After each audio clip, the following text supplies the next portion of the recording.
9 strange behaviors aging adults show after retirement. Fix fast for peaceful living. Experts warn. You spent decades working, counting down to retirement, imagining lazy mornings, hobbies and freedom. But now that you're finally here, something feels off. Your spouse says you've changed. Your kids seem worried. You find yourself doing things that don't make sense, even to you. And the worst part? You can't quite put your finger on what's wrong. Here's what experts aren't telling you. 9 out of 10 retirees develop at least 3 strange behaviors within their first 2 years of retirement. These aren't just quirks. They're warning signs that your brain and body are struggling to adapt to this massive life transition. Some are harmless. Others can destroy relationships, drain your savings, and steal the peaceful retirement you've earned.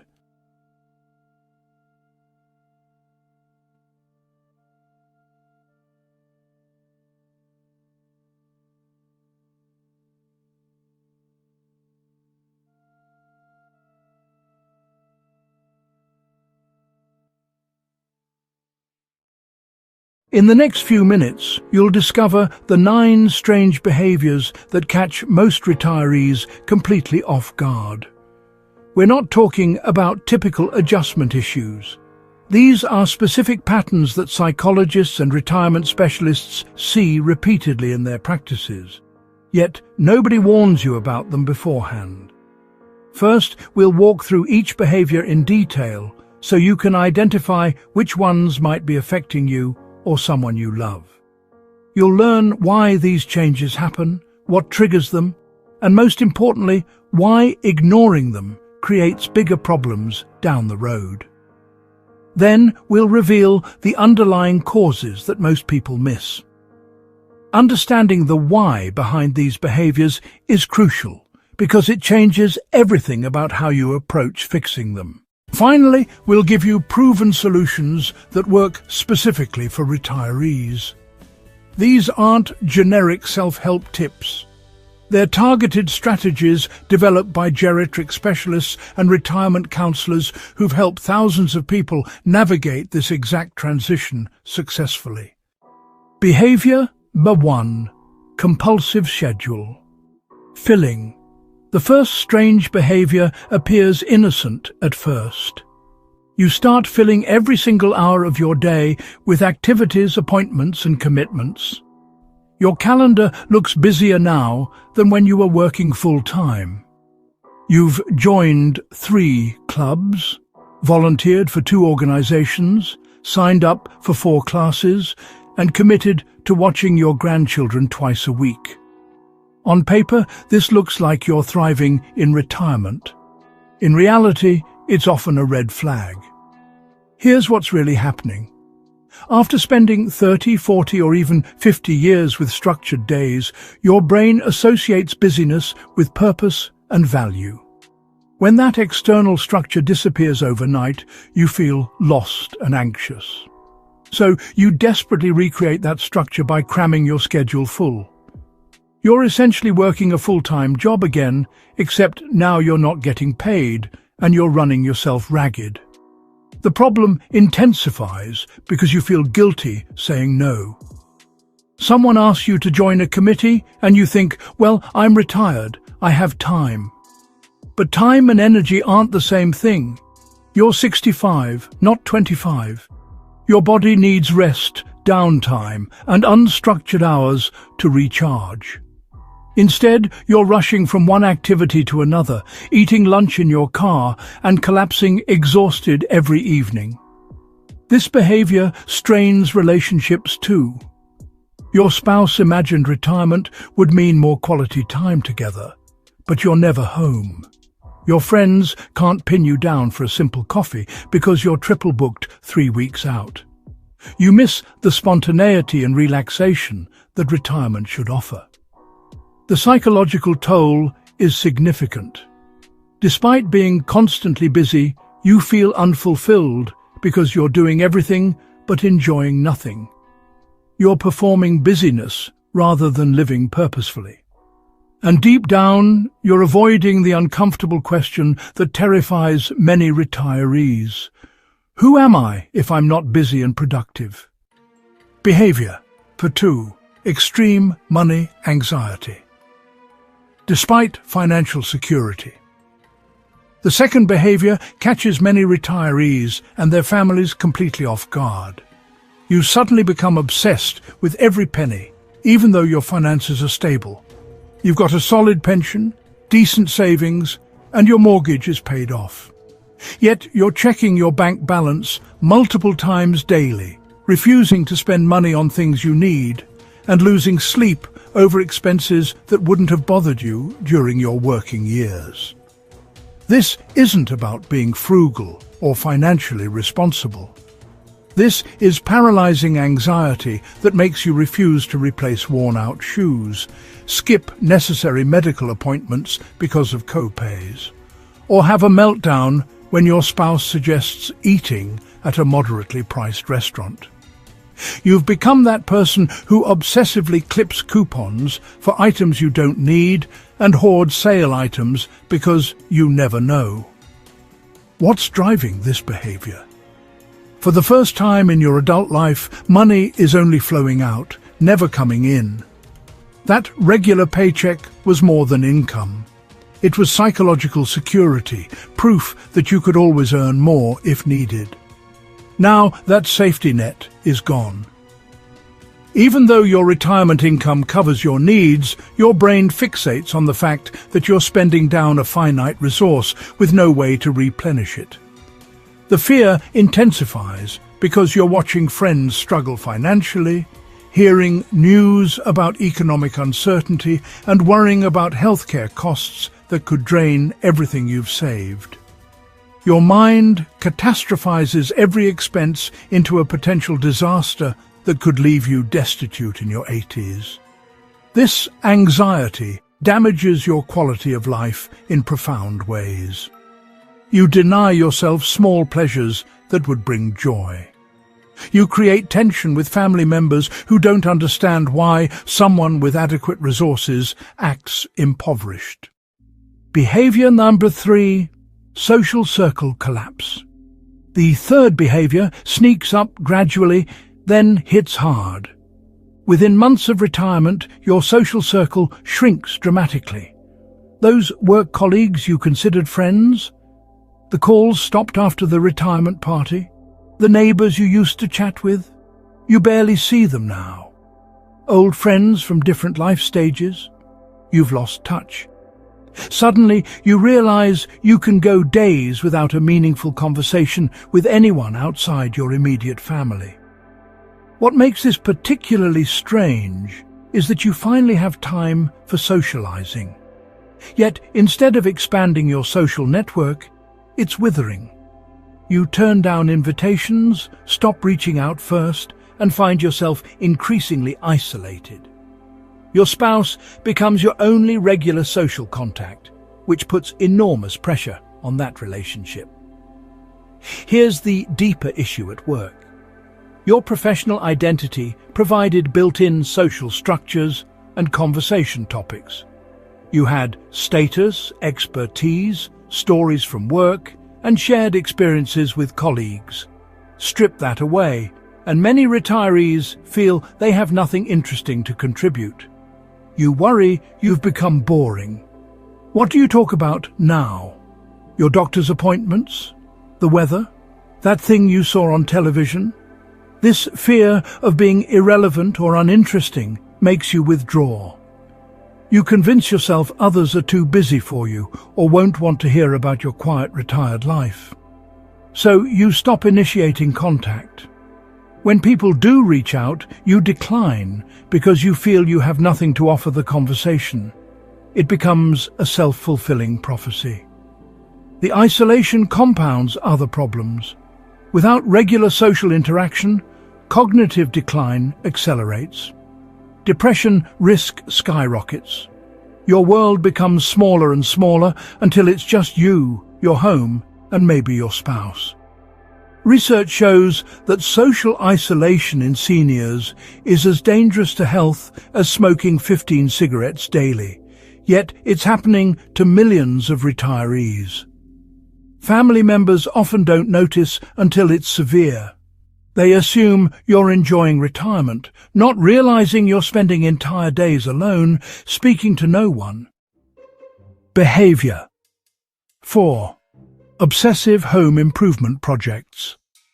The fourth behavior turns your home into a never-ending construction zone. You start one project, then another, then 3 more before finishing the first. You're constantly measuring, planning, shopping for supplies, and tearing things apart. Your garage overflows with tools and materials. Your spouse can't use the kitchen for weeks because you're redoing the backsplash. You've repainted the living room twice in 6 months because the color wasn't quite right. This goes beyond normal home maintenance or finally tackling postponed projects. You're creating work that doesn't need doing. The deck you rebuilt 5 years ago suddenly needs replacing. Closets get reorganized monthly. You're pricing out bathroom renovations even though everything functions perfectly fine. Family visits become tours of your latest projects rather than quality time together. What's really happening runs deeper than boredom or suddenly having time for home improvement. These projects fill the achievement void left by your career. At work, you completed tasks, met deadlines, and saw tangible results from your efforts.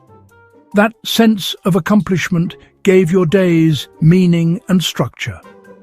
Now you're manufacturing that feeling through endless home projects. The behavior also provides an acceptable excuse for not addressing uncomfortable retirement realities. As long as you're busy fixing the basement, you don't have to confront questions about purpose, identity, or what you actually want from these years. The projects create urgency and importance where none naturally exists. You convince yourself this work is necessary and productive, which feels better than admitting you're avoiding deeper issues. Financially, this behavior becomes destructive. You're spending thousands on unnecessary improvements to a home you might not live in for decades. Those funds could support travel, hobbies, or experiences, but instead they're going into a perpetually unfinished house that's always almost done. Your relationships suffer too. Your spouse wanted a partner in retirement, not a general contractor who's perpetually covered in dust and unavailable for anything beyond the current project. Behavior. Number 5. Rigid daily routines, bordering on obsessive. The fifth behavior transforms flexibility into inflexibility. You develop ironclad routines that cannot be disrupted under any circumstances. Coffee must be at exactly 7:15 a.m. The newspaper gets read in a specific order. Lunch happens at noon sharp. Dinner at 5:30 p.m., not a minute earlier or later. Television programs are watched on schedule. Bedtime is non-negotiable, even on special occasions. When someone suggests breaking this routine, even slightly, you become agitated or outright hostile. Your spouse wants to sleep in on a Sunday? Impossible, because that throws off the entire day. Grandchildren invite you to a birthday party at 6 p.m. You can't go, because that's after your dinner time. Friends suggest a spontaneous day trip. Out of the question, because it interferes with your established schedule. This rigidity goes beyond preference or habit. You genuinely cannot function if the routine gets disrupted. Missing your usual morning walk leaves you anxious all day. Eating lunch 30 minutes late feels catastrophic. You've essentially imprisoned yourself within a self-imposed structure that's far more restrictive than any job schedule ever was. The underlying cause is your brain's desperate attempt to create control and predictability. Retirement stripped away external structure, which felt terrifying and chaotic. So you built your own structure, but instead of creating helpful rhythm, You've constructed rigid walls. These routines provide the illusion of control and purpose, even though they're arbitrary and self-limiting. This behavior signals deeper anxiety about time itself. You're hyper-aware that your remaining years are finite, yet you're filling them with meaningless repetition. The routines make you feel productive and organized, but you're confusing structure with substance. You're controlling your schedule, but not actually living. The damage extends throughout your life. Spontaneity dies completely. You miss precious opportunities because they don't fit your schedule. Relationships strain as family members tiptoe around your rigid demands or stop inviting you to things because your response is always, "That doesn't work with my routine." Your world shrinks to the same predictable loop, day after day. Retirement was supposed to bring freedom, yet you've created a prison more confining than any workplace. Every day looks identical to the last, and you're losing the ability to adapt to change or embrace new experiences.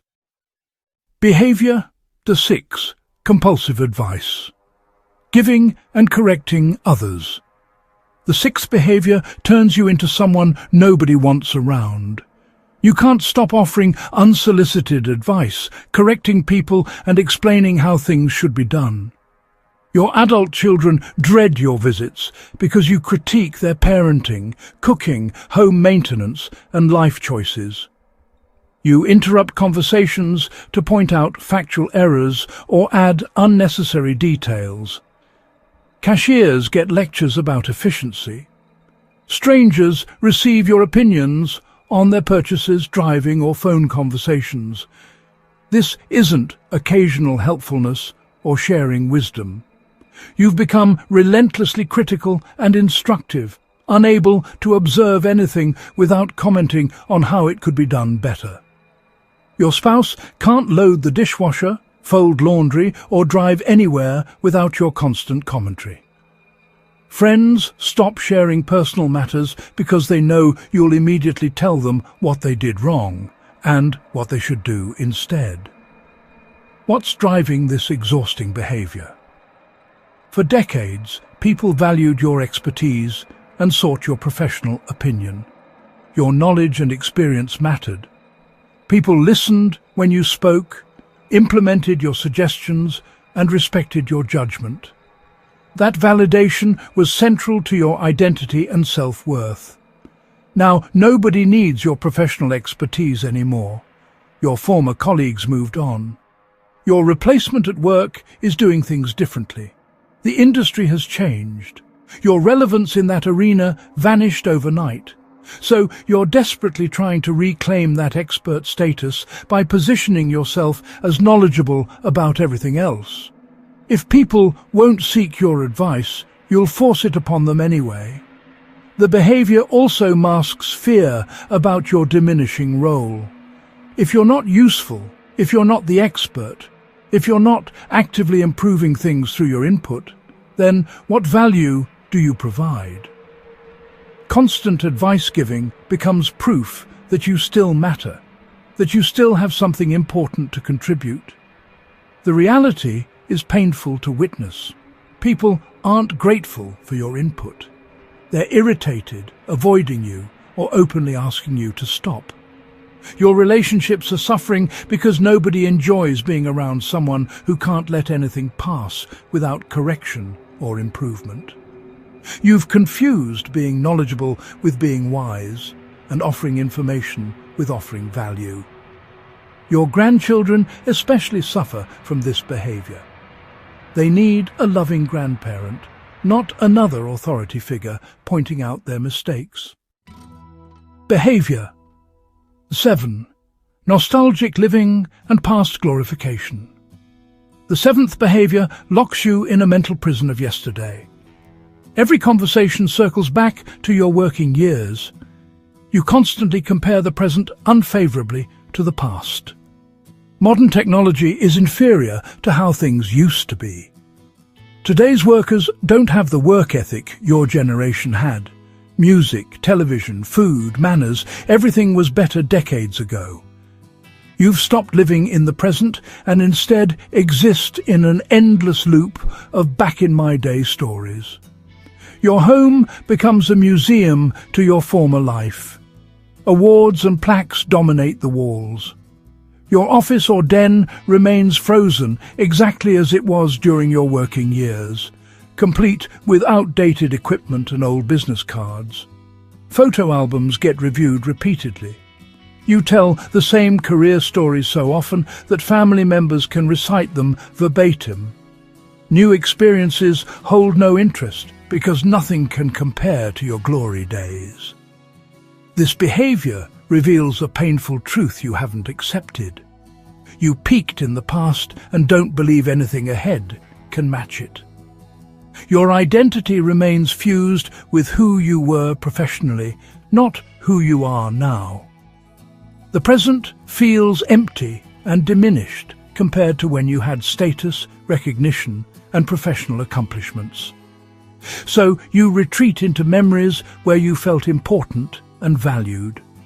The constant backward focus prevents you from building new, meaningful experiences. You dismiss opportunities because I'm too old for that, or that's not for people like me. You've decided your best years are behind you, which becomes a self-fulfilling prophecy. Why invest in new hobbies, relationships, or experiences when you've already had your time in the sun? This mindset poisons your relationships with younger people. Your children and grandchildren hear the constant message that their world is inferior, that they'll never measure up to your generation, that progress is actually decline. Instead of bridging generational gaps, you're widening them. They stop sharing their lives with you because they know you'll just criticize how different things are now. Your marriage suffers tremendously. Your spouse is trying to build a present and future together, but you're emotionally living in the past. You can't fully engage with current experiences because you're constantly measuring them against memories. Behavior. Rate. Excessive health. Monitoring and medical hyperfocus. The eighth behavior transforms you into your own full-time medical surveillance system. You're constantly checking your blood pressure, heart rate, blood sugar, weight, and temperature multiple times daily. Every minor sensation triggers alarm. A slight headache means a brain tumor. Fatigue signals heart disease. Indigestion becomes a potential heart attack.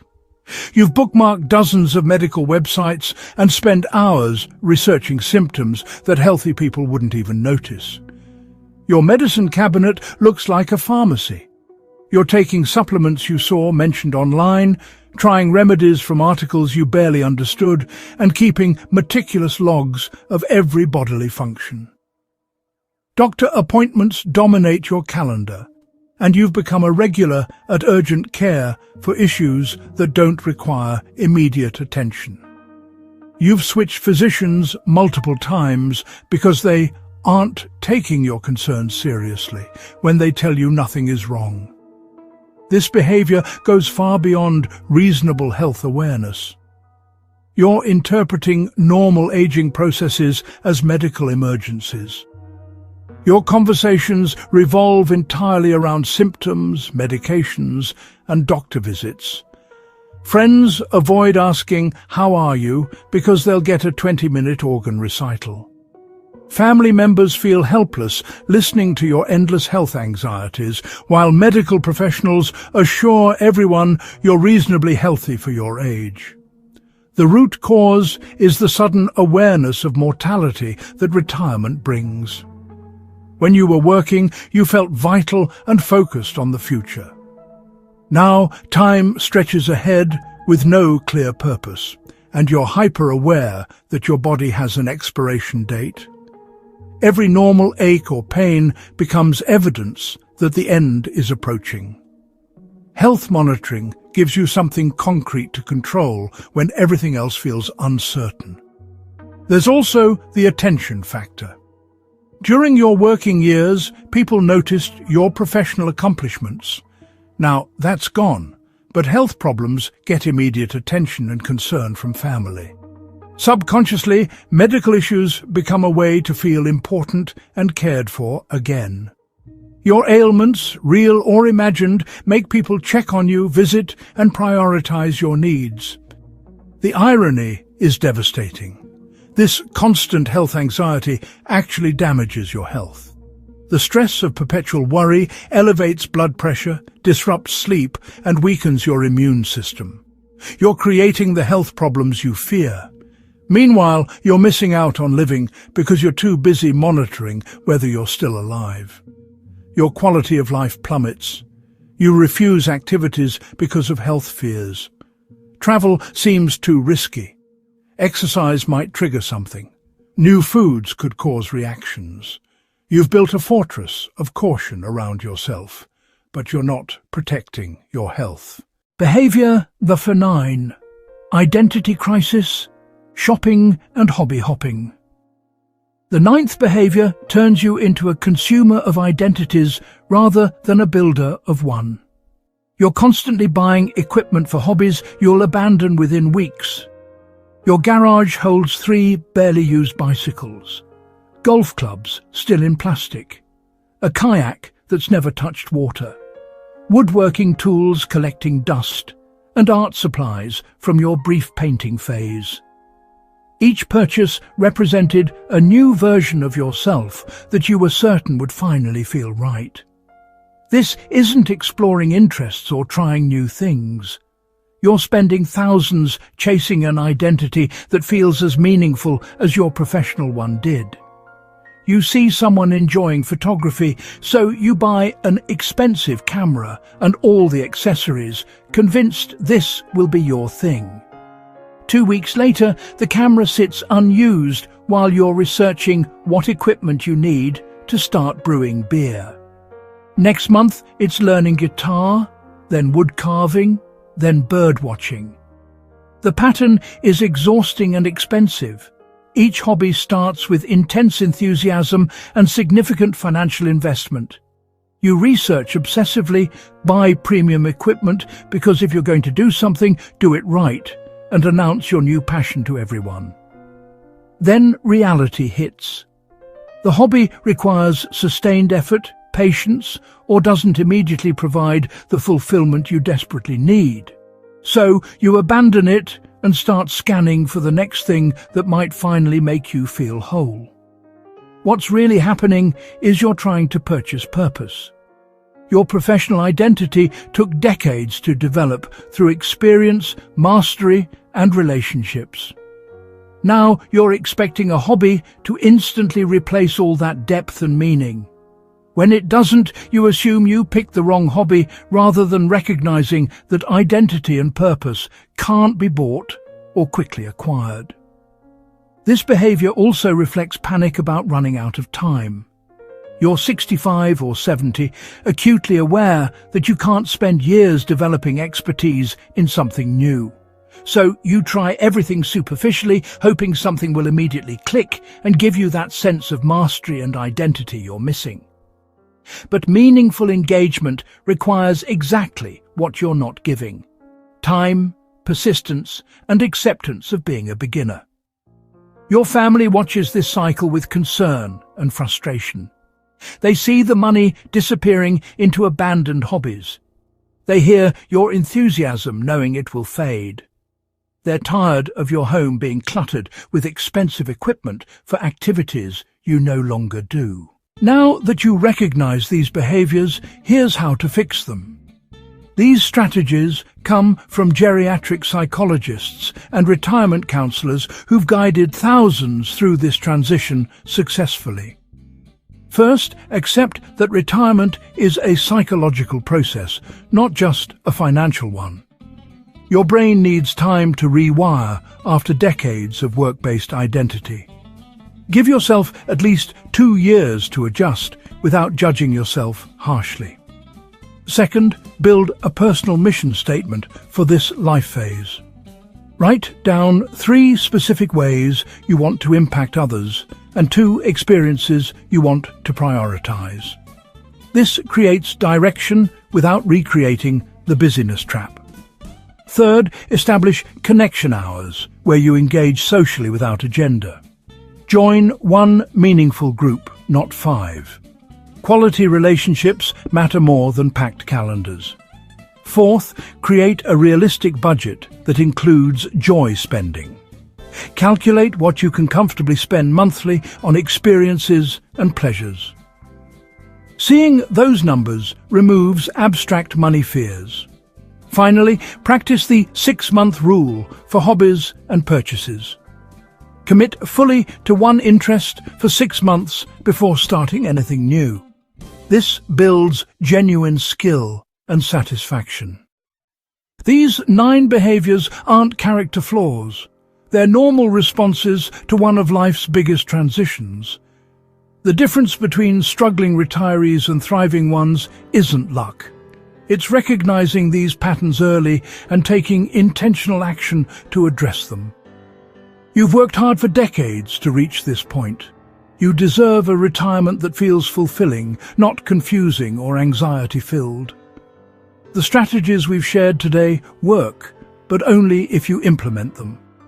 If this video helped you understand yourself or someone you love better, hit that like button and share it with another retiree who needs to hear this message. Subscribe for more practical advice on navigating life after 60 with confidence and peace. Your best years don't have to be behind you. They can be right now.